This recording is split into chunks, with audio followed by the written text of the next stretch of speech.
Welcome to the Sword and The Trowel, a podcast of Founders Ministries. Founders Ministries exists for the recovery of the gospel and the reformation of local churches. I'm delighted today to be joined in the studio by my old friend, Mark DeVine. Mark, welcome to the Sword and The Trowel. It's great to be here. Thanks for having me. So you've come all the way from Birmingham, Alabama, down to Southwest Florida. That's right. And how long have you been in Birmingham teaching at Beeson Divinity School? I came in 2008, and so I'm completing my 14th year there now. Wonderful. Well, we're glad to have you. Look forward to having a conversation with Mark about a project that he's working on for Founders. He's got a new book that he's developing and writing, and we look forward to releasing that, God willing, next year. And speaking of new books, let me mention Jim Renahan's new book, For the Vindication of the Truth. This is an exposition of the First Baptist London Confession of Faith, and there's nothing else like it out there. We've worked pretty long and hard trying to get it available to you. You know, the supply chain issues that we've run into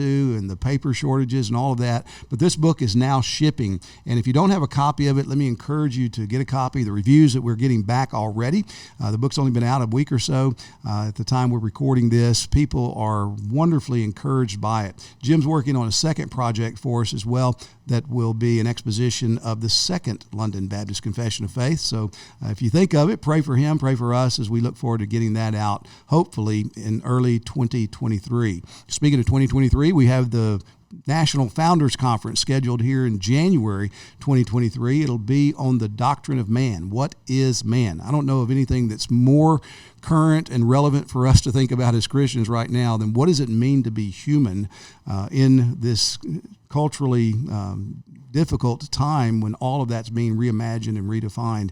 Joel Beeke will be here with us for that, and Paul Washer will be here, Bodie Balcom will be here, and there'll be others as well. So go online to founders.org, and you can find out all the information you need about that. Well, Mark, I was trying to remember earlier today when you first arrived here in town, when you and I first met, and I think it was at a Founders Conference. I think it was in Birmingham. Right. I was in attendance at all of those Founders Conferences that met in Birmingham in the 80s, and that's when we met. Yeah, so it was way back then, and you have since, man, I mean, you've been a missionary, right? And you've served at a different institution. So give us just kind of a brief rundown of your story, man, even how you came to Christ and then how you got involved in ministry. Well, I was raised in South Carolina in a blue-collar family, and was taken to a Southern Baptist church in my mother's womb, and was raised there, always in church.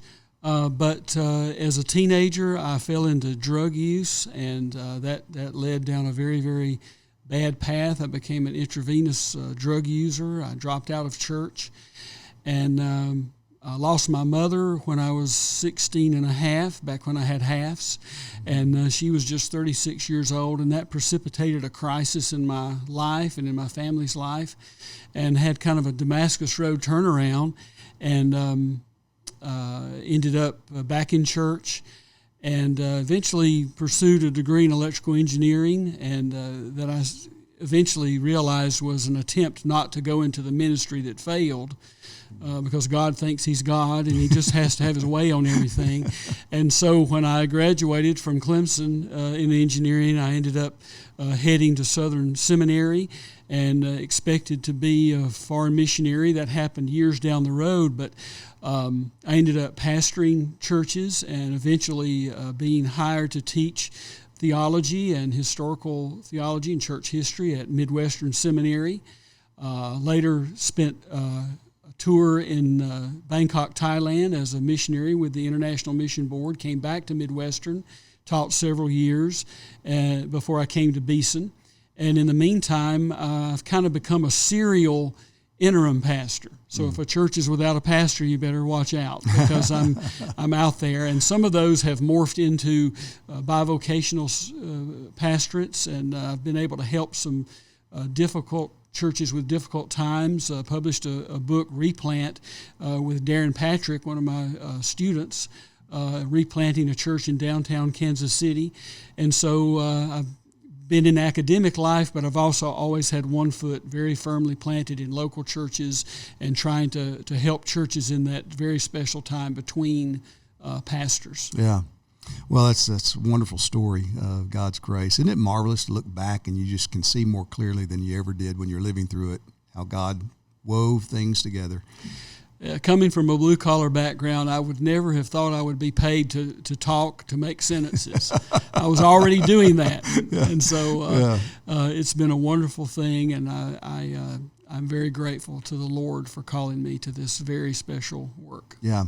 Well, I've appreciated your articles these last several years, especially as you've tried to make sense personally of what's going on in the culture, what's going on in the evangelical world, and more specifically, what's going on in the Southern Baptist Convention. And God's blessed those articles. You've helped a lot of people to get clarity in your own assessments of where things are, how we got here, and where things are going. And through that, you and I talked, and you've come up with a book idea that you're now working on that's kind of like all of those things mixed into one. You know, what happened to get us to where we are, and what is this mess, and how are we to assess it? So tell us a little bit about that book project. What led you to dive in and start writing it? Well, at the end of 2014, one of my sons, my older son, he knows that I'm reformed in my thinking, and he also knows that I have a special interest in issues related to race. And he said, well, you should get to know this preacher, Vodi Balcom. And I had to do a double take and spell it, Vodi Balcom and so forth. And so I began to listen to some of what I could online, his preaching, and look at some of the things he had written. And I was so thrilled. He has a great story as well, and the way the Lord has worked in his life.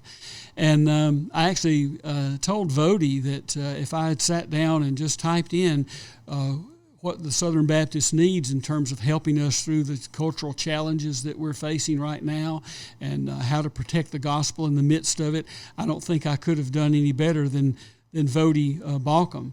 But not long after I discovered Vodi, I also discovered that he once was very almost ubiquitous in Southern Baptist life, in the life of the Reformed Resurgence that we think of that is associated with Tim Keller and the Gospel Coalition at the conferences that they do, but that all of a sudden he just disappeared. And eventually realized, using the parlance that we have today, he had been canceled. And that really upset me, and again, using the parlance of the day, it kind of triggered me. This is the person I want us to be hearing. Why are we only hearing from people who are saying things very different from what he is saying about the culture and about race? I eventually discovered that he had discovered critical theory and critical race theory years before anyone was speaking about it, and knew a great deal about it. And so, but there was one other trigger that sort of led to just kind of a passion, to a compulsion really to say something about what was happening, was when Russell Moore said that if you voted for Donald Trump, then you would have to deny your faith to do that. And so Donald Trump he poses unique challenges for any Christian, especially at that time when he was running in 2016. But those two things came together, and I began to hear very negative things, and I think inaccurate things said about conservative evangelicals and Baptists. And so I just began to ask the question, what has happened? What is going on? And so I began for the first time in my life really to do research on people who are living, who are my heroes in the Reformed evangelical world and in the Southern Baptist world. And the more I learned, then the more I felt compelled that I needed to say something about what I was learning. Wonderful. Fascinating. Well, was it that Russell Moore's statement, was that your aha moment that something's amiss in the SBC, or were there other things that turned lights on for you? It was really the combination of these things, because with Vodi, what I saw was something that I'd looked for, and that is an African American who was conservative theologically and whose views were not shaped by the progressive left. And so I was raised, to vote as a liberal Democrat, and I sort of bought into a kind of victimhood narrative and so forth. But beginning in the late 70s, I began to encounter people like Thomas Sowell and his writings, and Shelby Steele, and then later some younger voices like Glenn Lowry and John McWhorter and some others. And I began to really feel very concerned that what was happening in the black community, and increasingly in many communities, is to really encourage people to take on a victim kind of view of themselves. And it leads to a kind of infantilization in the culture. And then catastrophizing any kind of slight that a person feels. And so this part of it was this race thing. And so when I saw that, if you don't adopt the progressive view of how race is to be understood, then you're not going to have a voice in my convention. And then I looked at Vody, such a spectacular talent, I think we have to say. And so that could not but be disturbing to me. And I saw all of this call for, we need a lot of conversation about race, but then I realized, are they real conversations if you've decided ahead of time, well, we can only hear African Americans who toe one line? And then with the Russell Moore statement, what I saw was the beginning of learning of this caricature that is being put forward about conservative Southern Baptists.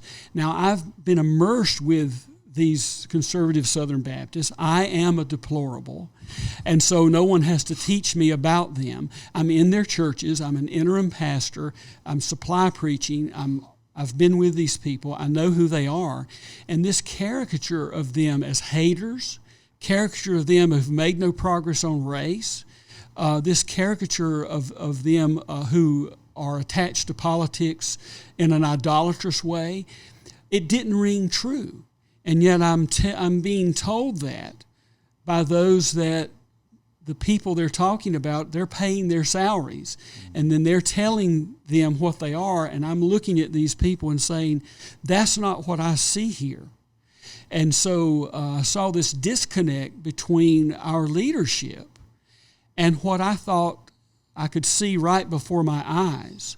And then when I began to see that in the branding and the platforming and the messaging of the Reformed movement and of some of the Southern Baptist entity heads was really seemed to be driven more by the culture than by the theology that we were told was really the bond between us. Mm-hmm. And these were the primary issues. These were the essentials, and we have unity there. But instead, other issues that were not the essentials, those seem to be used as litmus test on who gets in the conversation and who does not.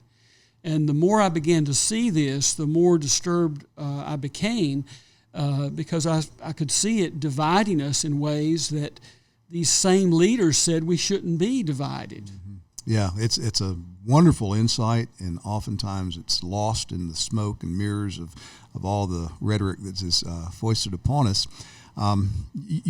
Two movements in the broader evangelical world, but specifically in the SBC, the conservative resurgence and return to a full-throated affirmation of the authority and inerrancy of Scripture, and then the young restless reform movement, as Colin Hansen designated it in that Christianity Today article that became a book as he fleshed it out.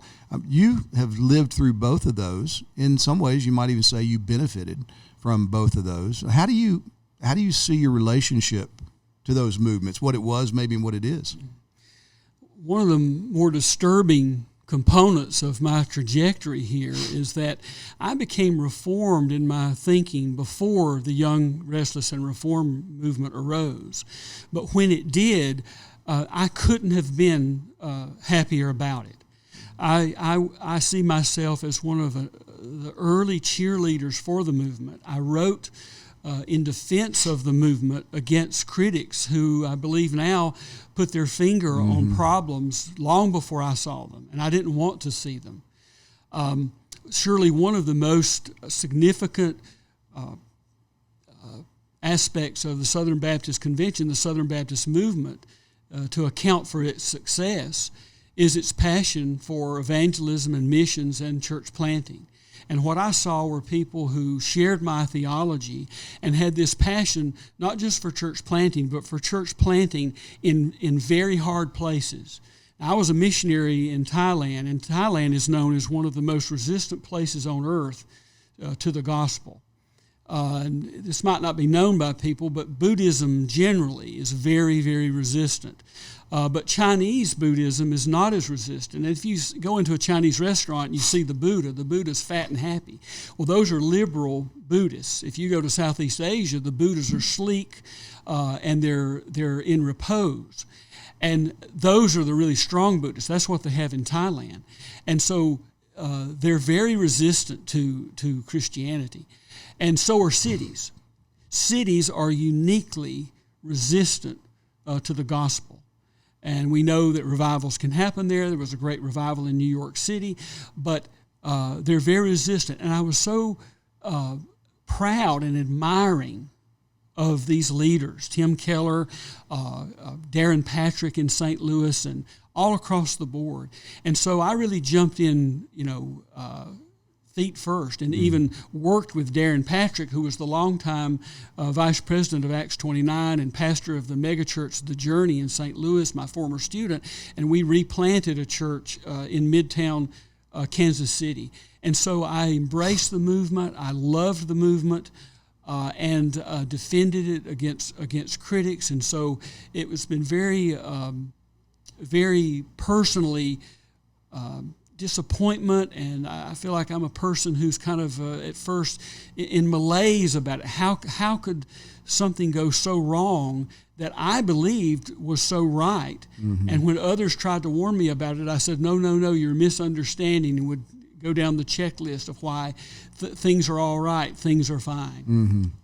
Mm-hmm. Some have looked at the Young Restless Reform movement and say that it was just the latest iteration of oldline Protestant liberalism. Is that your take? How do you assess that? Well, as the years have gone by, that question has become more and more interesting to me. In my PhD studies, I studied Protestant liberalism, and there's certainly one way in which they are not like Protestant liberals at all, and that's because of their theology. The original Protestant liberals rejected their theology. They admitted that they come to the Bible with something that they understand about what can modern man believe and not believe. What can modern man find relevant and what can they not find relevant? And so they scrapped their confessions of faith and wrote new confessions of faith that they believed modern men and women could stomach. They admitted that when they come to the Bible, they bring that norm, if you will, on what modern man can hear and find relevant. And then they separate wheat from chaff and use what the Bible has in it that can scratch the itches, if you will, and not offend modern men and women. So that's kind of a manly, robust, dogmatic, you can respect it, kind of marine Protestant liberalism. But in evangelical life, we've seen a different pattern, and the Young Restless and Reform movement falls into that pattern. The first great iteration of this pattern was in the Seeker movement and the church growth movement. These were evangelicals, and they kept their conservative Orthodox confessions of faith. But they also used survey data to discern the sensibilities, the proclivities, antipathies, the felt needs of the target populations that they wanted to reach, and it was suburban populations. And they used that data to inform what the population they want to reach would encounter first. So in the literature that they would send out, on the websites that they would put up, what they would encounter when they first entered the doors of the church. And they kept their conservative confessions of faith. But over time, it turned out that this branding and initial messaging and platforming, where you bring kind of an exquisite sensitivity to what you believe will turn off those who you want to reach, or to make sure you have a ready answer that's very practical, immediately practical, to questions that they're asking. Over time, it turned out that the theological part that they meant to do later wasn't happening. We remember the famous study that Bill Hybels did at his church, and it showed that we've got a big front door, but we've got a big back door, and the indices that we use to measure whether people are becoming more Christian, more deeply discipled, he said, we're not doing that. Mm-hmm. The next iteration targeting suburbanites was the Purpose-Driven Life movement. And that was very interesting to me because Paul Tillich, a liberal theologian, had said that at any given time in history, there's some burning existential question that people need to have answered. And we must use a method of correlation. We must correlate that deep question with an answer from the Bible. And he said ancient man is interested in an answer to death. He's freaked out by the fact that he's going to die. And so we must have an answer to death. Well, the answer is resurrection. Medieval man is deeply concerned about guilt, with Martin Luther being the quintessential example. And so we go to the Bible looking for an answer to that question. And the answer is forgiveness. But modern men and women, Tillich said, are interested in meaning. They want to know what their lives mean, the purpose-driven life. And so it's sort of an apologetic versus a dogmatic way of trying to reach populations. And I'm not sure that is always wrong in every instance, but it is the pattern. Mm-hmm. Now, the Young, Restless, and Reform movement, they have a target population too, and it's what I call blue communities. And these are university-trained, Democrat voting populations in cities and in blue enclaves that are clustered across the fruited plain.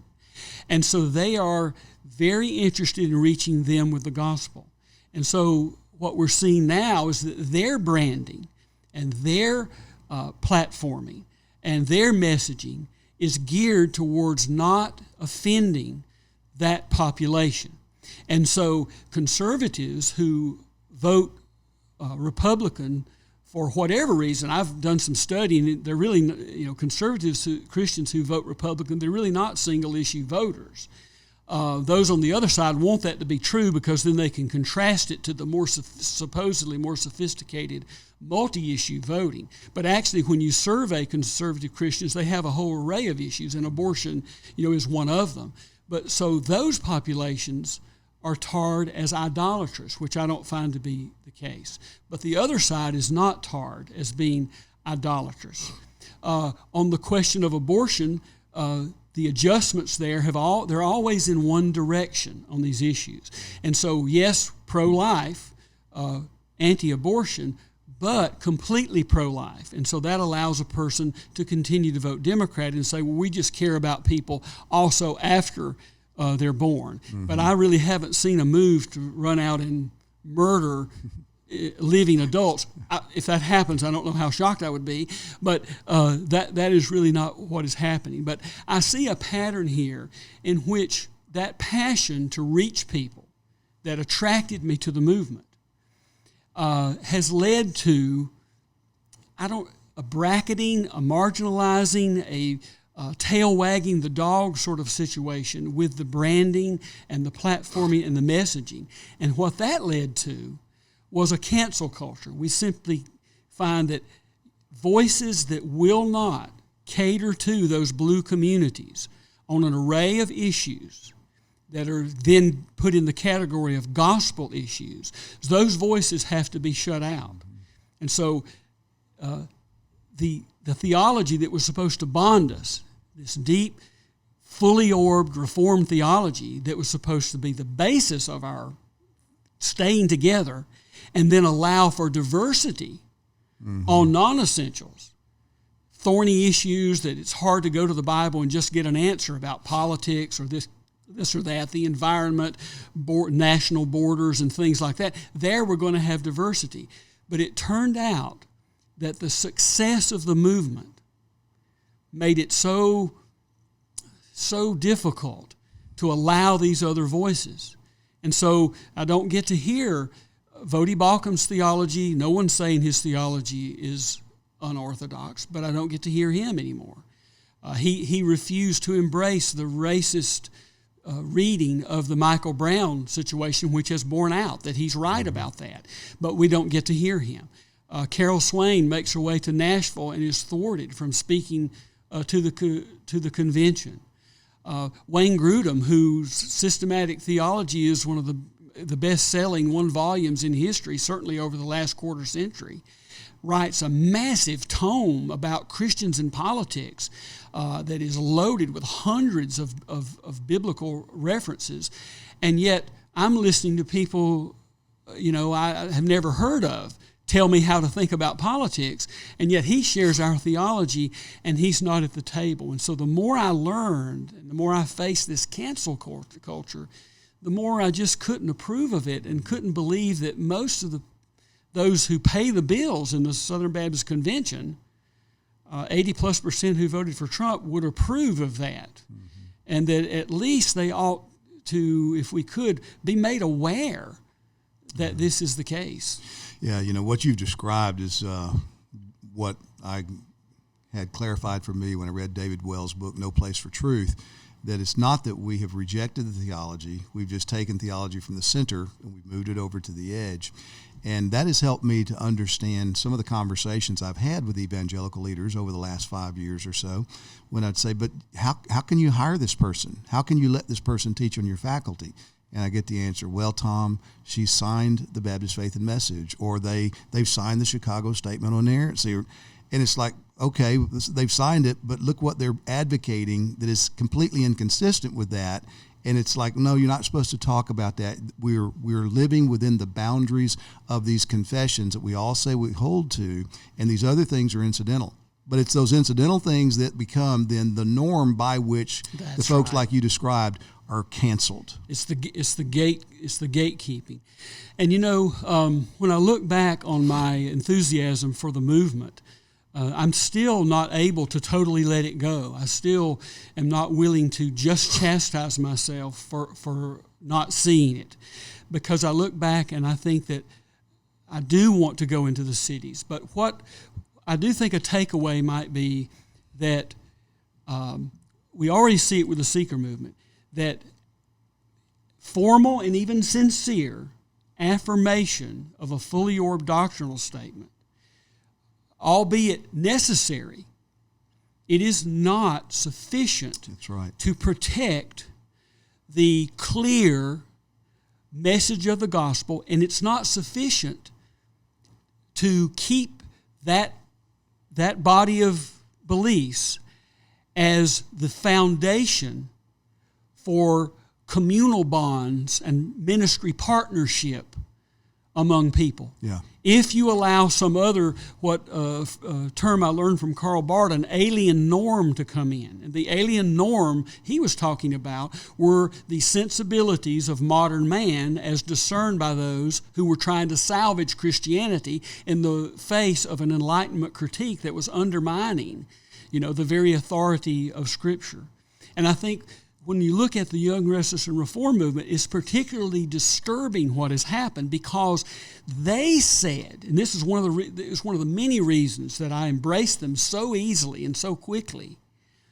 They said, we saw the mistake that was made by the seeker movement. We saw the mistakes made there, and that's not going to be us. And even some of their early moves reflect that they meant it, because many of them joined in the emerging church conversation and then backed away, because they said doctrine is what defines us, these core doctrines. And so even those who meant to avoid the mistake of allowing the decentering of these doctrines and allowing some other alien norm to come in and shape our message, it has happened. And the proof is that those who were part of the movement and were welcomed and share that theology are not allowed to have their voices heard. And I think it's very important to say their views about race, like Voddie's views about Vody Balcom's views about race and how it ought to be understood, Carol Swain's views about race and how it ought to be understood, how Christians should relate to the political realm that we get from Grudem, the challenges that Thomas Sowell has laid out about how much harm is done by this victim status and identity politics. Mm-hmm. These views are not refuted. Right. They're simply ignored. Yeah, they're canceled. They're canceled. It is an insidious issue, and if you don't understand it, you're not in a position to assess it the way you just have, man, you just feel like, maybe I'm crazy because these are good guys. This is a good institution. These are folks that we've trusted. And if they're telling me that, this is all okay, then I should just believe it.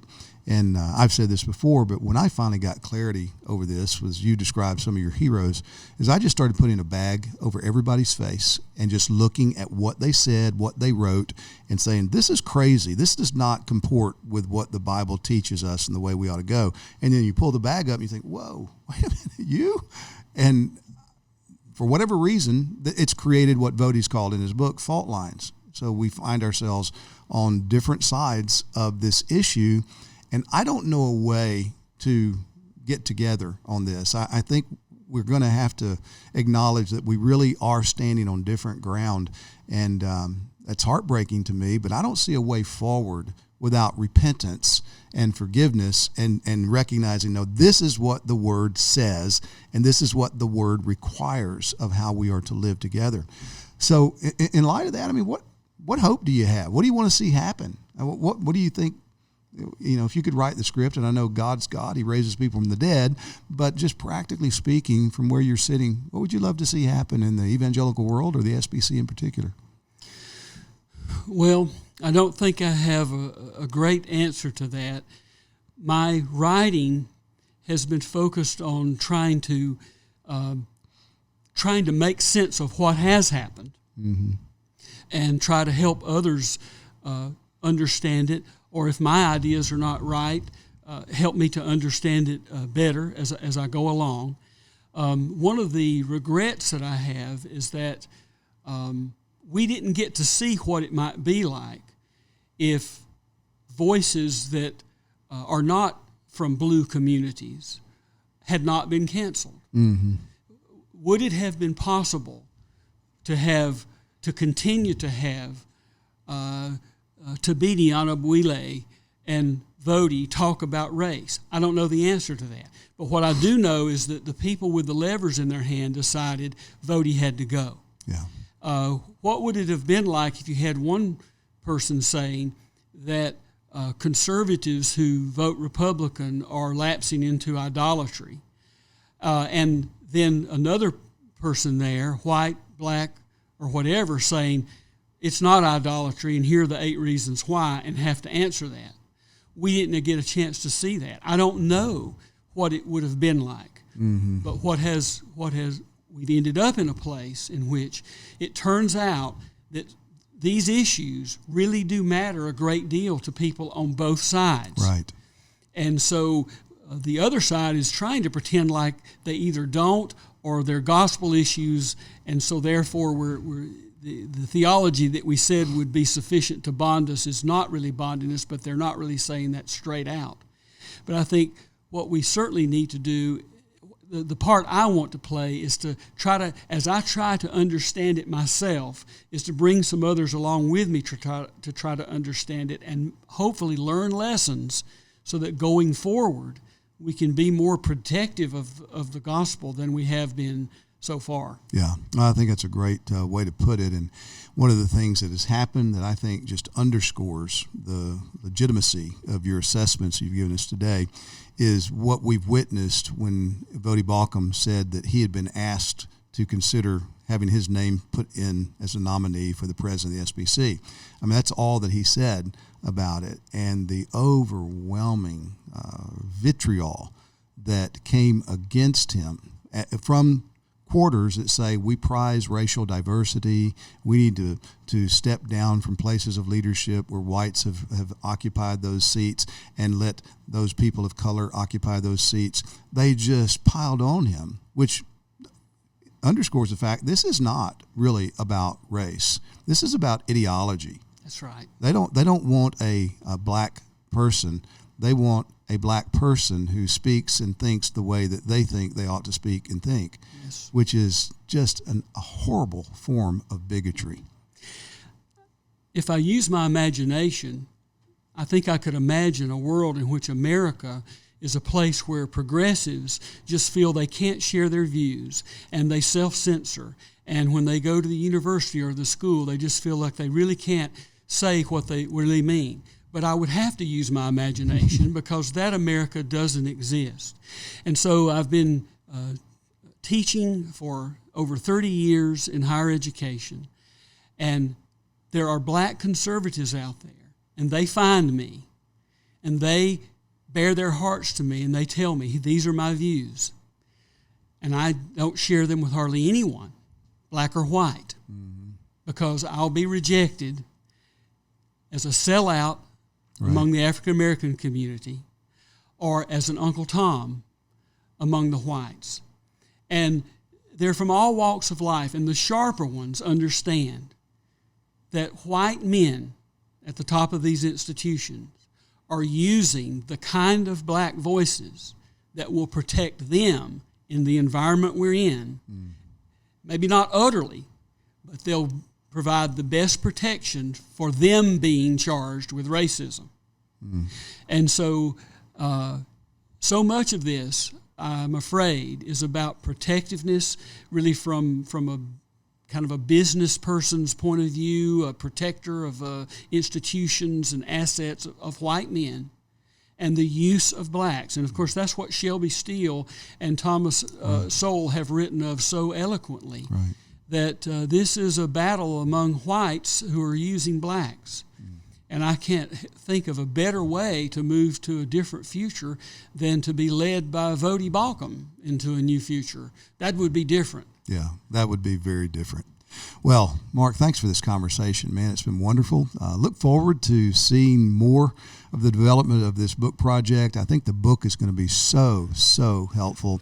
And pray for Mark as you think of him and think about this book that he's putting together. We look forward to getting it in print as soon as we can and making it available to you. It will help to assess what's been going on and to think rightly and biblically about where we are and, by God's grace, where we need to go and we'll be able to go. So, Mark, thanks a lot.